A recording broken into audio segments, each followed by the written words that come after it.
Olá pessoal, tudo bem? Eu fiz esse vídeo aqui sobre as Americanas, que era para ter sido publicado no final de semana. Só que foi tanto material para passar para vocês, que esse vídeo acabou virando um mini documentário que vai ser publicado em duas partes. Na parte 1 do vídeo, então, vou apresentar o caso para vocês, mostrar quem são os principais acionistas das Americanas. A gente vai discutir como ninguém percebeu nada e vamos ver quem lucrou e quem perdeu com o caso das Americanas. Bora aprender? Fala pessoal do YouTube, tudo tranquilo? Gabriel Sakakibara do canal Investe Fácil. No vídeo de hoje, nós vamos falar absolutamente tudo sobre o caso Americanas. Quais são as pessoas e empresas que ganharam dinheiro? Quais são as pessoas e empresas que perderam dinheiro? Quais são os riscos para quem está na renda fixa? Quais são os riscos para quem está na renda variável? Seja na forma de ações ou seja na forma de fundos imobiliários. A gente vai dissecar esse caso. Então, se você já conhece esse canal, você sabe que o vídeo vai ser bom, já deixa seu like. Se você não conhece, aguarde. No momento que esse vídeo te trouxer conhecimentos e novas informações, aí sim você vai deixar seu like, se inscrever nesse canal para ficar sempre por dentro de todas as notícias do mercado financeiro. Pessoal, em aproximadamente 2 meses, o Grupo Americanas aí vai completar 18 anos de negociação na Bolsa de Valores brasileiras. Nesse meio tempo, as ações americanas já valeram R$10 e já chegaram a valer mais de R$100. Contudo, aí, a partir do último dia 12 de janeiro de 2023, a empresa perdeu mais de 8 bilhões em seu valor de mercado. E na quinta-feira, dia 19, ela entrou em recuperação judicial. Há alguns dias atrás, pessoal, as Americanas ganhou manchetes dos jornais em razão de um escândalo financeiro. Por quê? Porque em um dia a empresa está super bem, tendo lucros e distribuindo uma enorme quantidade de dividendos a seus acionistas. Sim, a Americanas pagou o dobro de dividendos das outras varejistas. No outro dia, a empresa simplesmente aparece com uma dívida de 20 bilhões de reais. Mais que isso, alguns dias depois descobriu-se que, na verdade, a sua dívida era de mais de 43 bilhões de reais. E é claro que isso virou piada na internet. 100 mais 15. Assim, ó. 0 com mais dá 0. 5 com 0 dá 0. E o 5 sobra aqui. 5 com 1, 6. Com mais 1, 7. 700. Apesar da gente ver aí uma série de piadas, uma série de memes que foram criados a partir do caso das Americanas, esse é um assunto muito sério. A empresa e o seu entorno, pessoal, a sua cadeia de produção e serviços, ela emprega mais de 100 mil pessoas. Além disso, as Americanas também são donas do grupo Submarino, Shoptime, da AME e do Sou Barato. Essas são as mais famosas, tá? Também temos algumas menos famosas, como a Local, a Vem Conveniência, o grupo Uni.co, a Hortifruti Natural da Terra, a Let's e a Mais Aqui. Para que a gente possa entender tudo sobre esse caso, a gente precisa primeiro fazer uma reconstituição dos fatos históricos em tempos recentes. Para isso, pessoal, a gente vai precisar falar aí de 3 pessoas que eu vou apresentar para vocês. Os senhores Lehman, Telles e Sicupira. Estes são hoje os maiores acionistas das lojas americanas. Eles possuem 31% do capital da empresa. São também considerados os homens mais ricos do Brasil e alguns dos homens mais ricos do mundo. A depender da lista do momento que você pesquisa, Lehman é considerado aí o homem mais rico do Brasil, com uma fortuna mais de 72 bilhões.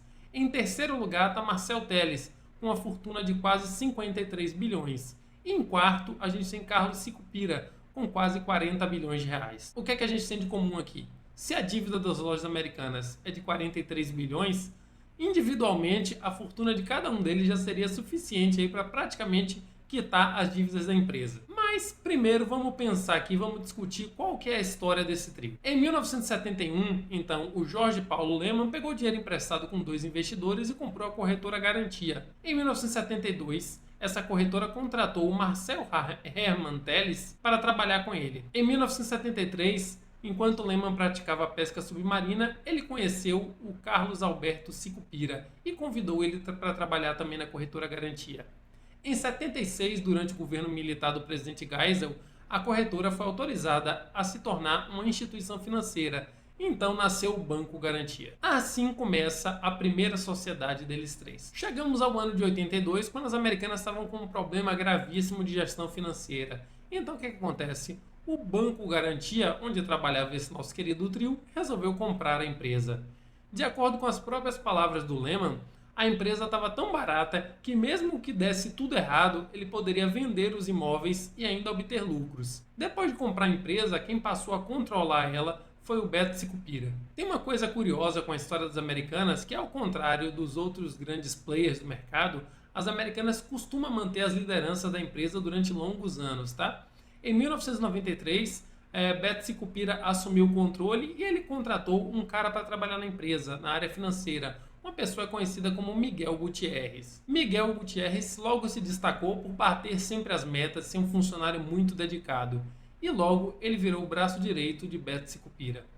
Fontes que trabalhavam na empresa afirmam que Gutierrez não fazia nada sem que fosse recebido ali o ok de Beto. A relação entre os dois era tão forte que em 2003 Miguel Gutierrez assumiu como CEO das Americanas e permaneceu no cargo aí até 2022. Quando então ele deu lugar a Sérgio Rial. Sérgio Rial, galera, era o presidente executivo do Banco Santander e também ocupava o cargo de presidente do Conselho de Administração do Santander. Adivinha qual era o salário de Sérgio Rial no Santander?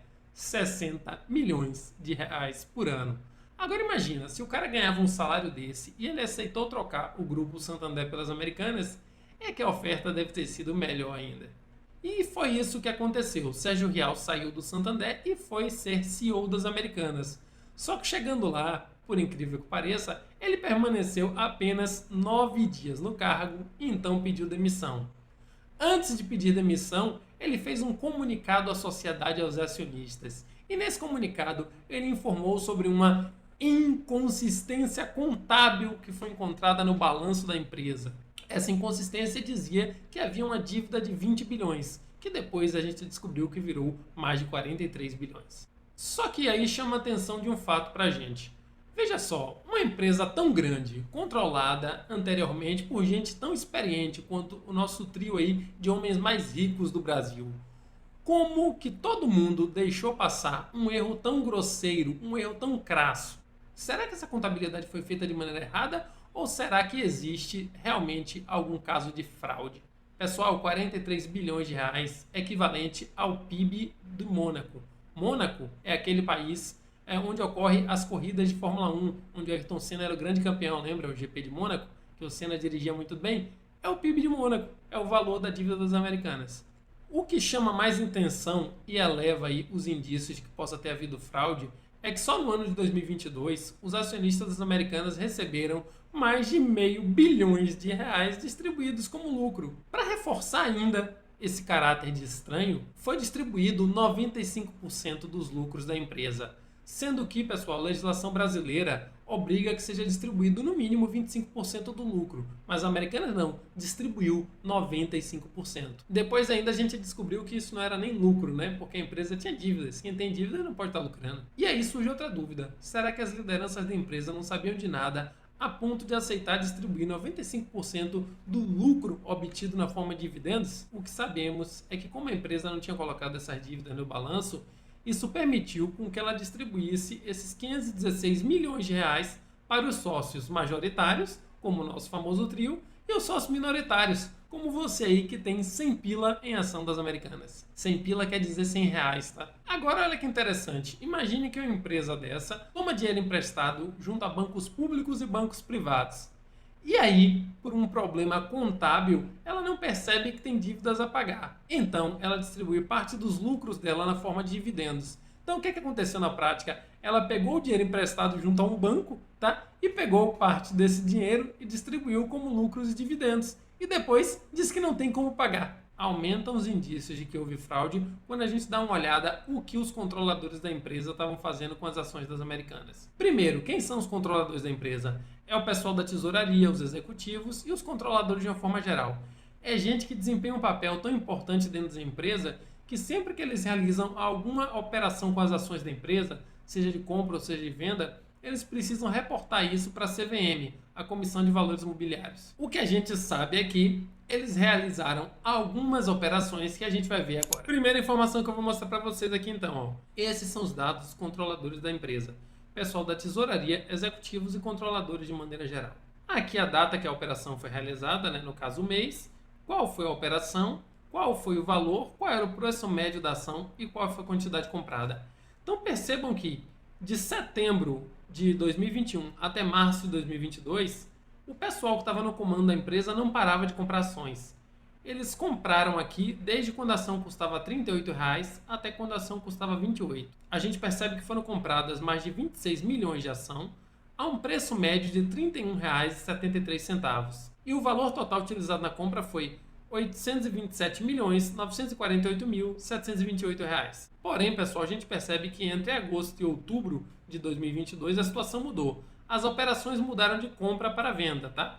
Eles venderam no total 91 milhões de reais, tá? Vendendo as ações com preço entre R$ 17,00 e R$ 19,00. E a quantidade de ações vendidas foi de mais de 5 milhões. As ações estavam com preço médio de R$ 17,75. E quando a gente olha se foram compradas 26 milhões de ações, foram vendidos 5 agora, então isso significa que quase 20% das ações compradas foram vendidas nesse período. Mas por que alguém compra uma ação por um preço mais alto e vende uma ação por um preço mais baixo? Ninguém é louco, ninguém quer rasgar dinheiro fora. Será que essas pessoas realmente precisavam de liquidez tão rápido para aceitar vender as ações da Americana a um preço bem menor do que o preço que elas compraram? O mais estranho é que a gente está falando de pessoas que trabalham na empresa e que são os líderes da empresa. Se essas pessoas não têm confiança na própria empresa, quem é que deveria ter? Como essas informações têm 3 meses de atraso, a gente não sabe aí o dado mais atualizado. Porém, eu consegui levantar a informação de que no período de entre agosto e outubro foram vendidas, na verdade, não 91 milhões, mas 241,5 milhões de ações. Só que eu não tive acesso aos valores discriminados dela, né? Mas a gente pode fazer uma conta aqui, ó. Se a gente encontrou que o preço médio da época era R$ 17,75, então a gente faz uma conta aqui com o valor das ações que foram vendidas e a gente pode estimar que devem ter sido vendidas mais 8,46 milhões de ações, ou seja, 8.460.000. Então, no total, podem ter sido vendidas mais de 13.600.000 ações nesse período. Isso quer dizer, pessoal, que num período de aproximadamente 3 meses, mais de 50% das ações que foram compradas ali em todo aquele outro período foi vendido. Isso realmente não começa a ficar muito estranho? Uma das possibilidades que isso levanta é que a diretoria tenha operado ali em 2 mecanismos que a gente conhece como front-running e insider trading. O que é isso? É quando membros de uma empresa utilizam as informações privilegiadas que eles têm por fazerem parte da empresa para poder comprar e vender ações, obtendo ganhos maiores que a média do mercado ou evitando perdas que irão ocorrer no mercado. Vale comentar que isso é, obviamente, proibido. Quem são as pessoas e empresas que podem se beneficiar com a queda das Americanas? A primeira que eu chamo a atenção para vocês é o Mercado Livre. Por quê? Desde que houve essa crise com as Americanas, eles saíram do Big Brother Brasil 2023.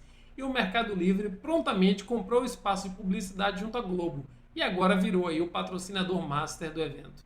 Quando a gente olha as informações de quais são as maiores empresas que atuam nesse mercado, a gente percebe que a Americanas aí estava no topo. Ela era o segundo maior e-commerce do Brasil, atrás apenas do Mercado Livre. E o resultado disso a gente já pode perceber nas ações. Assim que foi divulgado essa questão da inconsistência no balanço contábil das Americanas, as ações da Magalu já subiram de R$ 3,03 para R$ 3,82, uma alta aí de 26,07%.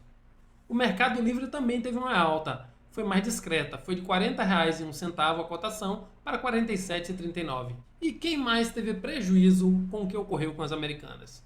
Primeiro, toda a rede de empresas está associada às Americanas. Mas não somente isso, pessoal. A gente tem que pensar que existem fundos que investiam também nas Americanas. Talvez um dos mais famosos é um fundo de emergência do Nubank, que possui mais de 1.300.000 pessoas. E aí, tá gostando desse vídeo? Então segura que vai vir a parte 2 já já.